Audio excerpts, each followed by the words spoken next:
ಹೊಸಳ್ಳಿ ಸರ್ಕಾರಿ ಶಾಲೆ ವಿವಾದದ ಮಧ್ಯೆ ಮುಖ್ಯೋಪಾಧ್ಯಾಯಿನಿ ಮಲ್ಲಿಕಾ ಅವರಿಗೆ ಪದೋನ್ನತಿ ನೀಡಲಾಗಿದೆ ಎಂಬ ಮಾಹಿತಿ ಲಭ್ಯವಾಗಿದ್ದು, ಈ ಬಗ್ಗೆ ಎಚ್ಚೆತ್ತ ದಲಿತ ಮುಖಂಡ ಮಹೇಶ್ ಟಿ ಅವರು ಶಿಕ್ಷಣ ಇಲಾಖೆಯನ್ನ ಪ್ರಶ್ನಿಸಿದ್ದಾರೆ. ಗಂಗಾವತಿ ತಾಲೂಕಿನ ಹೊಸಳ್ಳಿ ಗ್ರಾಮದ ಸರ್ಕಾರಿ ಶಾಲೆಯ ಭೂಮಿಗೆ ಸಂಬಂಧಿಸಿದಂತೆ ಅನಧಿಕೃತ ಠರಾವು ಪಾಸ್ ಮಾಡಲಾಗಿದೆ ಎಂಬ ಆರೋಪದ ಹಿನ್ನೆಲೆಯಲ್ಲಿ ಕರ್ನಾಟಕ ದಲಿತ ಸಂಘರ್ಷ ಸಮಿತಿ ಜಿಲ್ಲಾ ಅಧ್ಯಕ್ಷ ಮಹೇಶ್ ಟಿ ಅವರು ಸಂಬಂಧಿತ ಮುಖ್ಯೋಪಾಧ್ಯಾಯಿನಿ ಮಲ್ಲಿಕಾ ಅವರ ವಿರುದ್ಧ ಬಿಇಒ ಗಂಗಾವತಿ ಹಾಗೂ ಡಿಡಿಪಿಐ ಕೊಪ್ಪಳ ಅವರಿಗೆ ಈಗಾಗಲೇ ದೂರು ಸಲ್ಲಿಸಿದ್ದಾರೆ.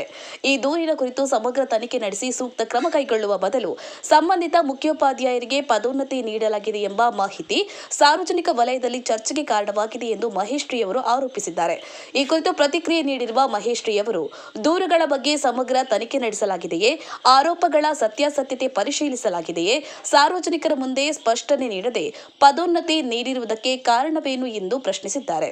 ಅಲ್ಲದೆ ದೂರುಗಳಲ್ಲಿ ಸತ್ಯಾಂಶ ಕಂಡುಬಂದಲ್ಲಿ ಸಂಬಂಧಪಟ್ಟವರ ವಿರುದ್ಧ ಕಾನೂನುಬದ್ಧ ಹಾಗೂ ಇಲಾಖಾ ಕ್ರಮ ಕೈಗೊಳ್ಳಬೇಕು ಎಂದು ಅವರು ಆಗ್ರಹಿಸಿದ್ದಾರೆ. ಮಹೇಶ್ ಟಿ, ಗಂಗಾವತಿ, ಜೈ ಭೀಮ್ ನ್ಯೂಸ್ 24x7 ಇದು ಬಹುಜನರ ನ್ಯಾಯಕ್ಕಾಗಿ.